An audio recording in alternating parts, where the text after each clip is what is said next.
IT의 신 이영수입니다. 네. 네. 우. 네. 아니, 2023년 올해 상반기 마무리는 네. 반도체로 하는 것 같아서 요즘 시장을 보면은 그렇죠. 반도체주들이 왜 이렇게 강세를 띠고 있는 걸까요? 네, 일단 복합적인데요. 네. 일단 메모리로 보면 사이클을 그러니까 집바닥을 잡는 구간이라고 보면 되고요. 제가 이제 우리 태교는 반도체로 하는 맞아요. 네. 우리 지난 출연 때 말씀드린 것처럼 이제 보통 쌍바닥을 찍고 가요. 반도체가 업황이. 그래서 이제 앞바닥은 보통 공급단에서 나오죠. 그래서 감산, 캐펙스 투자 축소 뭐 이런 것들이 이제 작년 가을에 있었고 그때 앞바닥이 나온 거고요. 좀 올라가다가 또 이제 삼성이 우리는 감산 안 한다 그러면서 막 노이즈들 생기잖아요. 또 빠져요. 그러면 이제 결국 그 뒷바닥이 진바닥이거든요. 그게 수요에서 나와요. 그러면 수요가 어떻게 돌아서는지 확인할 수 있냐? 재고를 통해서 확인할 수 있어요. 그래서 재고가 줄어드는 시점이 이제 진바닥 구간이거든요. 그러면 재고를 어떻게 알 수 있냐? 최근에 보면 6월 데이터, 수출 데이터들 보면 이게 QOQ, 그러니까 전분기 대비 YOY, 전년 대비 보면 엉망이에요. 그런데 MOM, 전달 대비해서는 상승하고 있어요. 그래서 낸드 플래시가 먼저 튀었고 디램도 바닥을 잡고 있어요. 그게 주가가 선반영된 거죠. 그래서 연초 대비해서 웬만한 반도체주들이 주가가 30-40% 올랐잖아요. 그게 이미 상승 사이클에 선반영이 된 거예요.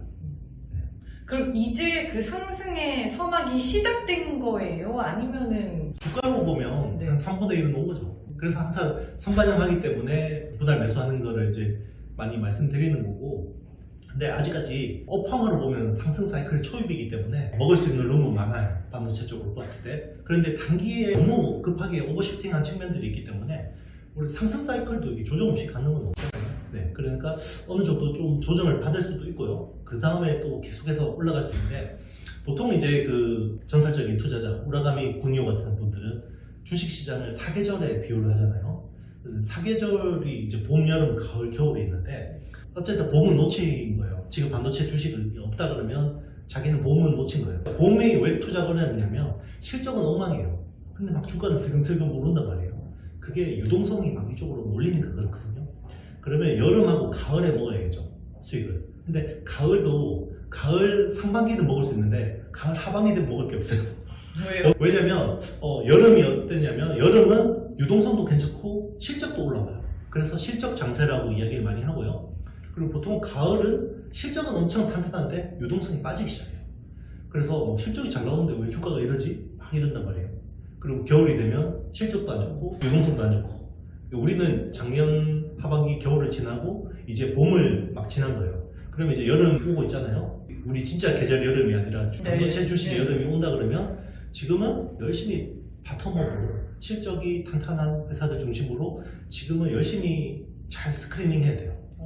만약에 제가 지난 출연 영상에서 말한 그 씨를 뿌리는 종목들을 잘 가지고 있었다 그러면 수익이 많이 나셨을 거고, 그렇죠. 그러면 그때 못 잡으신 분들은 지금이라도 빨리 잘 공부를 해야죠. 왜냐면 이게 여름이나 가을에는 씨를 뿌려도 잘 안 자라요. 네. 가을에 씨를 뿌리는 건 바보죠. 네. 그러니까 지금은 아직까지 초여름 구간이기 때문에 아직까지는 괜찮아요. 네. 먼저 사이클 측면에서 재고 얘기를 해주셨고, 그 네. 외에도 최근에 반도체주들이 잘 갈 수밖에 없었던 배경에는 뭐 엔비디아도 있었던 네. 것 같고, 뭐 AI 얘기도 네. 있었던 것 같고, 좀 여러 가지 모멘텀들이 좀 풍부하지 않았나 싶은데. 네. 제가 할 이야기를 방금 말씀하셨어요. 네, 네. 이게 사이클이 진바닥을 돌아서는 구간인데다가 AI가 터졌어요. 그래서 그러니까 사실 작년 말만 해도 챗GPT가 뭐냐 물어보면 대부분이 몰랐어요. 사실은 저도 챗GPT라는 말을 작년 말쯤에 들었어요. 40일 만에 1000만 명 가입자를 돌파를 했다? 이러면서 주목하기 시작했거든요. 근데 그렇게 갑자기 떴잖아요. 그러니까 빅테크 업체들 어디도 준비가 돼 있는 데가 없는 거예요. 그러니까 오픈 AI밖에 준비가 돼 있는 회사들이 없는 거죠. 그러면 급하죠. 빨리 챗 GPT 기반으로 전환을 해야 돼요. 그러니까 AI는 준비를 해봤죠. 모든 빅테크 업체들이. 근데 이게 메인스트림이 GPT로 갈지 몰랐어요. 그러니까 트랜스포머 모델로 갈지 몰랐기 때문에 준비가 안 돼 있는 거예요. 예전에 만들어 놓은 NPU 같은 이제 AI 전용 칩들 같은 경우는 트랜스포머하고 안 맞아요. 그러니까 갑자기 갖다 써야 되면 누굴 갖다 써야 돼요? 엔비디아 칩을 써야죠. 그러니까 엔비디아가 쇼티지가 나고 엔비디아 칩 가격이 막 오르는 거죠. 그리고 아마 요 앞전에 제가 출연했을 때만 해도 엔비디아가 뭐 채굴 수요가 없는데 갈 수 있냐 맞아요. 이렇게 네. 말씀하셨던 것 같아요. 채굴 수요를 완전 덮어버릴 정도로 지금 AI 수요가 폭발하고 있죠. 그러니까 향후 1년, 2년까지는 엔비디아가 좋을 수밖에 없어요. 왜 그러냐면 준비가 안 됐어요. 빅테크 업체들이. 그러면 엔비디아 칩을 최대한 자기들 서버에다가 많이 갖다 넣을수록 학습하는 데 유리해요. 그러니까 우리도 애들 키우면 중고등학교 때 그 사교육비 많이 넣어야 되잖아요. 네. 딱 지금 빅테크 업체들이 그런 구간이에요. 그러면 그 사교육비라는 게 엔비디아 GPU 엄청나게 비싼 그걸 막 해서 얘가 이제 대학 졸업하고 이제 돈을 벌기 시작하잖아요. 그게 추론으로 가는 영역이에요. 그러니까 기존에는 데이터 학습을 하는 구간이고 이게 추론으로 갈 때는 이제 엔비디아 영향력이 좀 잦아들 수가 있어요. 그러면 자사의 서비스에 최적화된 칩들을 설계를 하겠죠. 그러면 그때가 되면 파운드리가 또 논하는 거죠. 그렇죠. 왜냐면 자체 설계 칩들이 많아지니까 네. 그걸 생산해주는 파운드리가 필요하죠. 그러면 그런 것들은 또 선단 공장에서 생산해야겠죠. 그러면 TSMC나 삼성 파운드리에서 생산할 수밖에 없죠. 그러면은 지금 뭐 국내 반도체 주들만 볼 게 아니라 엔비디아를 필두로 한 글로벌 반도체 주들을 보기에도 적합한 시기예요? 밸류에이션을 보면 네. 사실 손댈 수가 없죠. 왜냐면 지금 엔비디아의 밸류에이션이 과거 테슬라가 정점일 때 네. 밸류에이션에 가까워요. 그러니까 지금은 사실은 밸류 투자자들의 영역은 아니고요. 지금은 늦었구나. 트레이더들의 영역이에요. 아. 선수들의 장이라고 봐야 되고요. 지금 뭐 어설프게 따라 붙는 거는 좀 별로인 것 같고 오히려 이제 거기서 확장되는 것들 있잖아요. 국내 주식만 봐도 처음에는 엔비디아 관련주들만 막 올랐잖아요. 그래서 엔비디아 관련주들이 별로 없죠.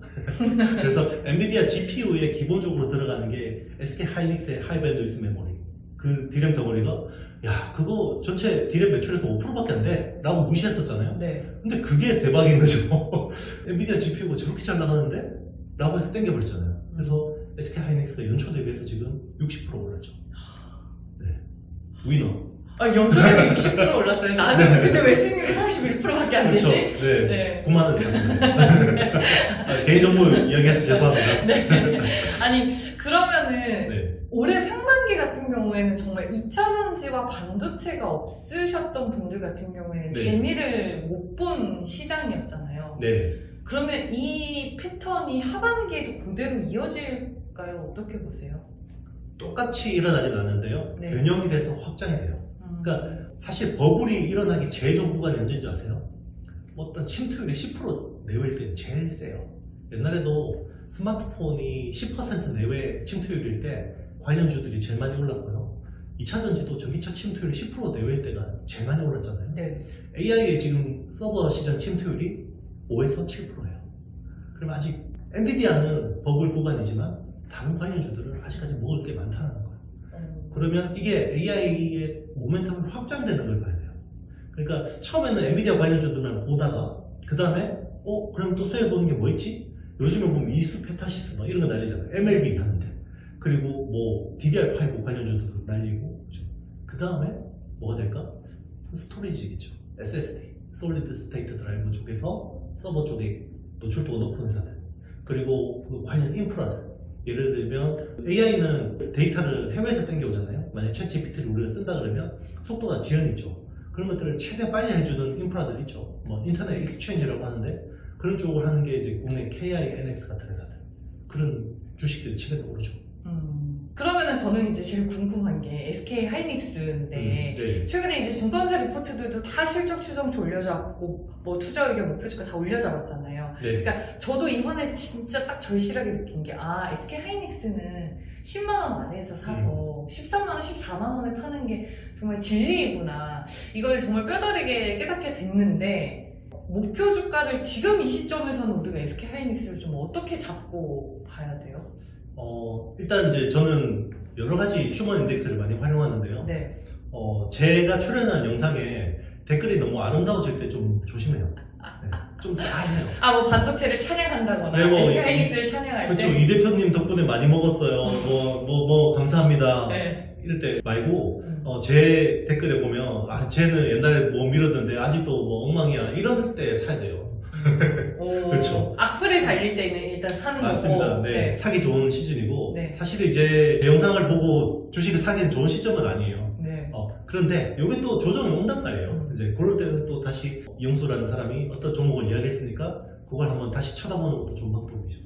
SK 하이닉스는 적정 주가 가치를 어떻게 우리가 지금 산정해야 돼요? 사실은 단기에 너무 과하게 올라온 측면이 있어요. 네. 그래서 단기적으로는 좀 오버슈팅 했다고 보고 있고요. 그런데 여기서 밀릴 거냐 추세를 꺾지는 않을 것 같아요.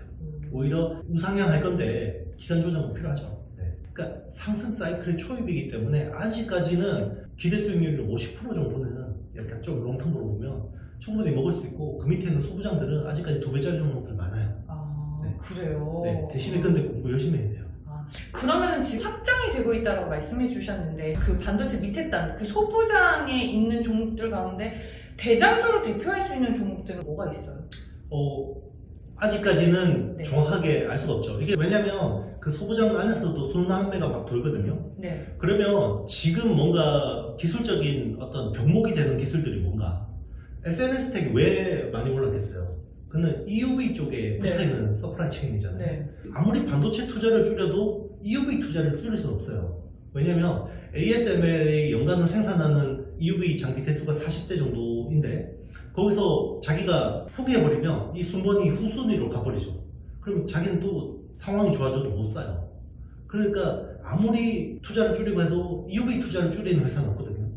그러면 안 좋아도 EUV 관련 서프라이 체인은 좋아질 수 있는 거고 그러면 SNS 텍 같은 회사들은 계속해서 좋아질 수 있었던 거고요. 근데 지금 밸류는 사실 부담스러워요.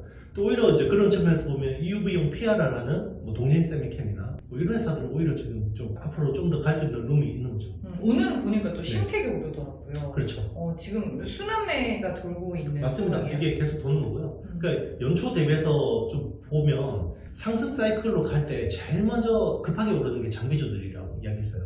그래서 장비주가 연초 대비해서 주요 장비주들이 보통 한 70% 정도 올랐거든요. 아, 그렇게 많이 네. 올랐어요? 네, 저점 대비해서 한 70% 올랐고 지금 프로세스 케미칼, 뭐 프리커서 쪽이나 아니면 뭐 가스나 뭐 이런 케미칼 쪽은 연초 대비해서 거의 한 30-40% 올랐어요. 아직까지 제일 덜 올랐던 게 부품이거든요. 그래서 반도체 장비에 들어가는 파츠라든지 PCB 쪽 이런 쪽이 덜 올랐으니까 최근에 키맞추기를 하는 거예요. 아, 그래서 오늘 신택이 올라오는 거예요? 맞습니다. 네. 그리고 최근에 이제 6월 데이터를 보면 심택이 주력을 하는 게 중저가 스마트폰에 들어가는 멀티칩 패키징이라는 제품을 해요. 그 가격이 많이 올랐어요. 전달 대비해서. 그래서 좀 그게 제일 반응을 하는 거죠.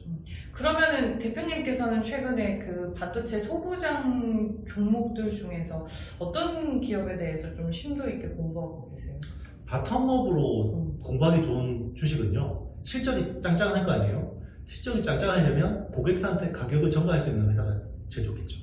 그러면 국내에서 1등주, 명품주들이 계속해서 물론 이제 그 중에도 약간 편차는 있어요. 사실 전 한미반도체라는 주식 되게 좋아하는데 엄청 좋아하시죠? 네, 근데 이미 많이 올랐어요. 제가 아마 여기 출연해서 제일 떡상한 영상이 아마 한미반도체 맞아요. 관련된 그리고 항상 반도체 네. 얘기하실 때마다 빼놓지 않는 종목이 한미반도체였어요. 그렇죠. 네. 그게 이제 결국 어드밴스드 패키징이라는 시장에 대해서 제가 계속해서 좋게 이야기했잖아요. 이 시장이 올 거다. 결국 자율주행차가 되든 AI가 되든 결국 어드밴스드 패키징은 뜰 거다.